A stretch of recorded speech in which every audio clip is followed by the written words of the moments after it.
Praise the lord. మన ప్రభువైన యేసుక్రీస్తు వారి నామంలో ప్రతి ఒక్కరికి శుభాభివందనాలు తెలియచేసుకొంచున్నాను. యేసుక్రీస్తు వారు తన పరిచర్య కాలంలో ఎన్నో విషయాలను శిష్యులకు ప్రజలకు బోధించారు. అయితే క్రీస్తు వారు ప్రతి విషయాన్ని ఒక ఉపమానం ద్వారా బోధించేవారు. ఉపమానం అనగా చెప్పే విషయంలో స్పష్టంగా పేర్కొనబడని అర్థాన్ని తెలియచేసే కల్పిత కథనం.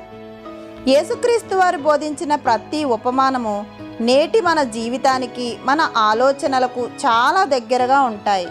మత్తయి సువార్త 7వ అధ్యాయము 24-27 వచనాల్లో వరదలలోని 2 ఇండ్ల గురించి ఈ విధంగా క్రీస్తు వారు బోధించారు.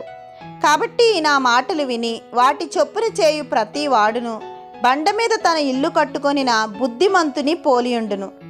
వాన కురిసెను, వరదలు వచ్చెను, గాలి విసిరి ఆ ఇంటి మీద కొట్టెను, కానీ దాని పునాది బండ మీద వేయబడెను కనుక అది పడలేదు. మరియు ఈ నా మాటలు విని వాటి చొప్పున చేయని ప్రతి వాడు ఇసుక మీద తన ఇల్లు కట్టుకొనిన బుద్ధిహీనుని పోలియుండును. వాన కురిసెను, వరదలు వచ్చెను, గాలి విసిరి ఆ ఇంటి మీద కొట్టెను, అప్పుడది కూలబడెను, దాని పాటు గొప్పదని చెప్పెను అని వ్రాయపడి ఉన్నది. ఈ ఉపమానాన్ని చెప్పే ముందు క్రీస్తు వారు కొన్ని మాటలు బోధించారు. మత్తయి సువార్త 5వ అధ్యాయము 1వ వచనం నుంచి 7వ అధ్యాయము 28వ వచనం వరకు ఇచ్చిన ఉపదేశాన్ని కొండ మీద ప్రసంగం అంటారు. ఎందుకంటే ఆయన దీన్ని ఒక కొండపై చేశారు. మత్తయి సువార్త 5వ అధ్యాయము 1వ వచనంలో ఆయన ఆ జనసమూహములను చూచి కొండ ఎక్కి కూర్చుండగా ఆయన శిష్యులు ఆయన యొద్దకు వచ్చిరి అని వ్రాయపడి ఉన్నది. కొండ మీద ప్రసంగంలో ఆరంభంలోనే ధన్యులు అనే మాట కనిపిస్తుంది. దీనిలో ఇంకా అనేక సార్లు ఈ మాట కనిపిస్తుంది. అందువల్ల ఈ ప్రసంగము ధన్య జీవితం గురించి అని కొంతమంది బైబిల్ పండితులు వ్యాఖ్యానించారు. ధన్యులు అంటే ఎవరు, వారు ఎలా ప్రవర్తించాలి అనే విషయాలను ఈ అధ్యాయాలు వివరిస్తాయి. పరలోక రాజ్యంలో ఉన్నవారే ధన్యులు అనే మాట ఇక్కడ లేదు, కానీ పరలోక రాజ్యంలో ప్రవేశించడానికి ఎలా పాటుపడాలి అనే విషయాలు వివరంగా చెప్పబడ్డాయి. ధన్యతలతో క్రీస్తు వారు ప్రసంగాన్ని ప్రారంభించి మనుషులు లోకానికి ఏమై ఉన్నారో బోధించారు. మానవులు లోకానికి ఉప్పై ఉన్నారని, వెలుగై ఉన్నారని క్రీస్తు వారు బోధించుచు అనేకమైన విషయాలను కొండ మీద బోధించారు.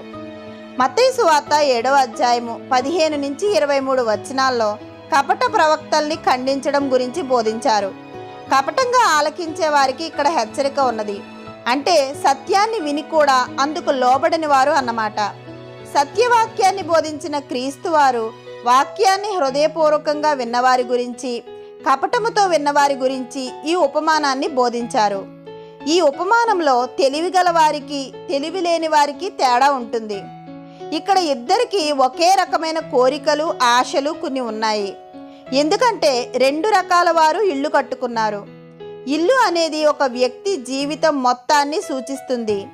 తెలివిలేని మనిషి ఇహలోకం, డబ్బు, రాజకీయాలు మొదలైన విషయాల్లో బహుశా చాలా తెలివైన వాడై ఉండొచ్చు. అయితే దేవుని విషయంలో ఇతడు బుద్ధి లేనివాడు. ఈ ఇద్దరి మధ్య ఉన్న పెద్ద తేడా వారు తీసిన పునాదిలోనే ఉంది. పునాది ఒక ఇంటిలో కంటికి కనిపించని భాగము. అది భూమి లోపలే ఉంటుంది, కానీ ఇల్లంతటికీ అదే ఆధారం. తెలివి గలవారి హృదయంలో యేసుక్రీస్తు వారికి విధేయత చూపించాలన్న కోరిక ఉంటుంది. పరిశుద్ధాత్ముడు వారిలో ఉన్న ఆత్మీయ కొరతని గుర్తించి వారు దేవుని ఎడల వినయం కలవారిగా చేస్తాడు. తమ బ్రతుకులో దేవుని సంకల్పం నెరవేరాలని వారు మనస్ఫూర్తిగా ప్రార్థిస్తారు. తెలివి గలవారు క్రీస్తులో నమ్మకం ఉంచేవారు తమ విధేయత మూలంగా ఆ నమ్మకాన్ని రుజువు చేసుకుంటారు. అయితే తెలివిలేని వారి హృదయంలో ఇలాంటి విధేయత చూపాలన్న కోరిక ఉండదు. క్రీస్తు వారు చెప్పిన మాటలు వారు ఆచరణలో పెట్టరు. ఎందుకంటే దాని పట్ల వారికి ఆసక్తి శూన్యము. వారి పునాదికి లోతు లేదు. కొట్టుకుపోయే మట్టి ఆ పునాది. క్రైస్తవ జీవితానికి సరైన ఒకే ఒక పునాది ప్రభువైన యేసుక్రీస్తు వారు మాత్రమే. కొరింథీయులకు రాసిన మొదటి పత్రిక 3వ అధ్యాయము 11వ వచనంలో వేయబడినది తప్ప మరి ఒక పునాది ఎవడునూ వేయనేరడు, ఆ పునాది యేసుక్రీస్తే అని వ్రాయపడి ఉన్నది. తెలివిలేని వారు సరైన పునాదిపై నిర్మించడం అనే ఆలోచననే లెక్క చేయరు.